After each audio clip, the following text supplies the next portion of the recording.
오늘의 가장 중요한 내용입니다. 이겁니다. 내가 고지 의무 위반을 했습니다. 그리고 나서 3년이 지난 시점에 인과성이 있는 질병이 발생했습니다. 예를 들어서 고혈압을 고지한 상태에서 3년이 지난 시점에 뇌출혈, 뇌경색이 진단을 받은 거죠. 그렇게 되면 보험금 지급을 할까요? 당연히 보험금을 못 받을 거라고 생각하는데 제가 반전 결과 말씀을 드리도록 하겠습니다.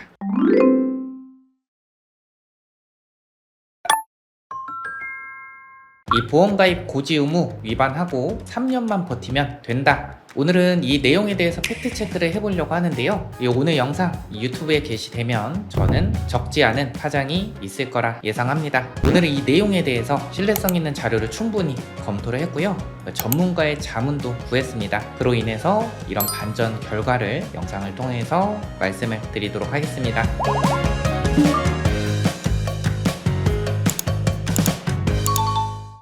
우선 고지 의무 위반을 하게 되면 발생할 수 있는 불이익과 궁금점에 대해서 말씀을 드리도록 하겠습니다. 고의나 중대한 과실이 있는 상태에서 중요한 사항을 고지 위반했을 때 이 보험사는 3년 내 이 보험을 강제 해지를 할 수가 있습니다. 그럼 보험금은 지급을 할까요? 많은 분들께서 이 내용 아실 수 있으실 것 같은데 인과 관계에 따라서 보험금을 지급을 하기도 하고 보험금을 부지급하기도 합니다. 예를 들어서 고혈압을 고지하지 않은 상태에서 1년 6개월이 되는 시점에 뇌출혈의 진단을 받았다고 합니다. 그러면 뇌출혈과 고혈압의 인과관계가 입증된다고 하면요, 보험금을 지급하지 않고 보험도 강제 해지가 되는 거겠죠. 그런데 반대로 고혈압을 고지하지 않고 암의 진단을 받았다고 합니다. 암과 고혈압의 인과성이 입증되지 않는다고 하면요, 암보험, 보험금은 지급을 하고 보험은 3년 내라고 하면 강제 해지가 될 수 있다는 거죠. 이 내용은 많은 분들께서 이미 알고 있으실 거라 생각합니다. 냈던 보험료는 어떻게 될까요? 냈던 보험료는 해지 환급금을 지급하기 때문에 우리가 보통 무해지 환급형으로 가입한 상품은 해지 환급금이 없죠. 예를 들어 이런 거죠. 내가 이 종합보험을 가입했습니다. 암이나 3대 질병보험과 수술비 특약 여러 가지 이 종합적으로 가입을 했는데 고혈압을 고지하지 않은 상태로 암의 진단을 받았다고 합니다. 그러면 암 진단 자금을 지급을 하고 원래 같으면 보험료 납입 면제가 되면서 보험료를 내지 않고 나머지 보장을 만기까지 받을 수 있는데요. 만약 정상적으로 고지를 했다고 하면은 보험금도 지급받고 납입 면제도 되는 부분을 고지 의무 위반으로 인해서 강제 해지가 될 수 있다는 거죠. 두 번째, 이 제1회 보험료를 받은 때부터 보험금 지급 사유가 발생하지 않고 2년이 지났다고 하면 보험회사는 계약을 해지할 수 없습니다. 그리고 보험금도 지급해야 되고요. 2년 동안 이 보험금 지급 사유가 발생하지 않았다 하면요, 이 3년이 지나지 않아도 보험을 강제 해지를 할 수 없다라고 이해해 주시면 될 것 같은데, 그러면 내가 2년 이내 보험금 지급 사유가 발생하긴 했는데 2년 동안 청구를 안 하고 2년이 지난 시점에 청구하면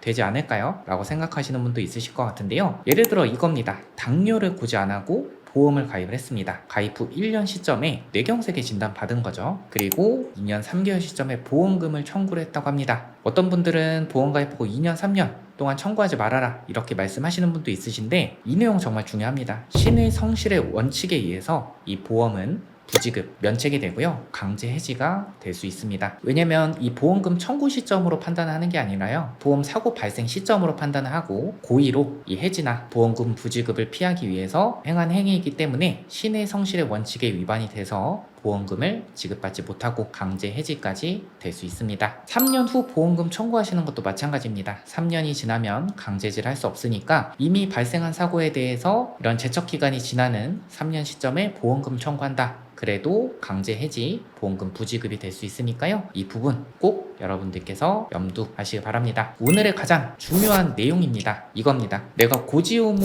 위반을 했습니다. 그리고 나서 3년이 지난 시점에 인과성이 있는 질병이 발생했습니다. 예를 들어서 고혈압을 고지 않은 상태에서 3년이 지난 시점에 뇌출혈, 뇌경색이 진단을 받은 거죠. 그렇게 되면 보험금 지급을 할까요? 당연히 보험금을 못 받을 거라고 생각하는데 제가 반전 결과 말씀을 드리도록 하겠습니다. 자, 손해보험협회 소비자 상담 주요 사례집을 통해서 해당 내용 말씀을 드리도록 하겠습니다. 이 민원인의 아버님이 2019년도에 폐렴 및 만성 폐쇄성 폐질환으로 사망을 했다고 합니다. 근데 생전에 질병 사망보험금을 가입한 게 있어서 최근 사망보험금을 청구를 했는데 보험사에서 보험가입 이전에 폐결핵을 앓고 있었는데 이를 보험사에 알리지 않았고 계약 체결 후 5년이 지나지 않았음으로 인해서 보험금 지급을 거절했다고 하네요. 그럼 답변을 한번 보도록 하겠습니다. 보험 가입자가 청약서에서 질문한 사항이나 기타 중요한 사항을 고의 또는 중대한 과실로 알리지 않았더라도 최초 계약일로부터 3년 또는 제1회 보험료를 받은 때부터 보험금 지급 사유가 발생하지 않고 2년이 지났다고 하면요, 보험사는 계약을 해지할 수 없습니다. 여기까지는 알고 계실 텐데, 그런데 보험금도 지급해야 된다라고 합니다. 비록 중요한 사항을 보험 가입 시에 알리지 않았더라도 제1회 보험료를 받은 때부터 2년 동안 보험금 지급 사유가 전혀 발생하지 않았거나 최초 계약 체결일로부터 3년이 지났다고 하면요, 보험사는 계약을 해지할 수 없고 보험금도 지급을 해야 된다고 합니다. 계약 전 진료 사실을 알리지 않아서 고지 의무 위반에 해당되더라도 계약 체결일로부터 3년이 지나서 사망했다고 하면 상법 및 약관상 해지 기간이 도과하였으므로 보험회사는 계약을 해지할 수 없고 보험금 지급도 거부할 수 없다. 다만 단순한 고지 의무 위반이 아니라 사기에 의한 보험 계약, 대리 진단이나 약물 사용, 진단서 위변조, 가입 전 암 또는 HIV 진단 숨김 등을 이용한 보험 가입에 해당하는 경우에는 상기 해지 기간이 지났다고 해도 계약이 취소되거나 보험금 지급이 거부될 수 있다는 점 참고하시면 될 것 같습니다. 자, 정리를 해드리면요, 이렇게 고지 의무 위반, 사기 계약이나 작성 계약, 암, HIV 사실을 숨긴 계약이 아니라고 하면요, 3년이 지나면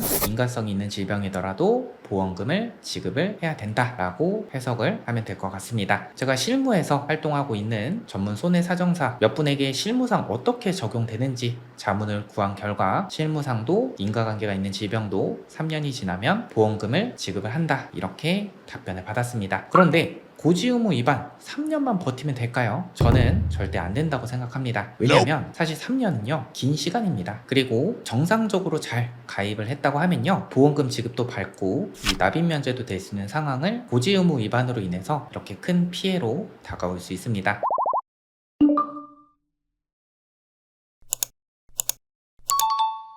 보험은 예기치 못할 일에 대비하기 위해서 가입을 하시는 거죠. 만약 보험금 지급 사유가 발생했을 때 내가 정당하지 못하게 가입을 한다고 하면요, 아픈 것도 힘들고 서러운데 계속해서 불안함 속에서 보험사와 대치를 해야 될 수도 있습니다. 정당하게 가입하셔서 당당하게 보장을 받으시기 바랍니다. 오늘은 많은 분들께서 궁금해 하시고 잘 모르실 내용에 대해서 정리를 해봤습니다. 도움 되셨다면 좋아요, 구독 눌러주시고요. 기타 궁금하신 사항 댓글 남겨주시면 저희가 신속하고 정확하게 답변 남겨드리도록 하겠습니다. 오늘 영상 여기까지 하겠습니다. 끝까지 시청해주셔서 감사드립니다.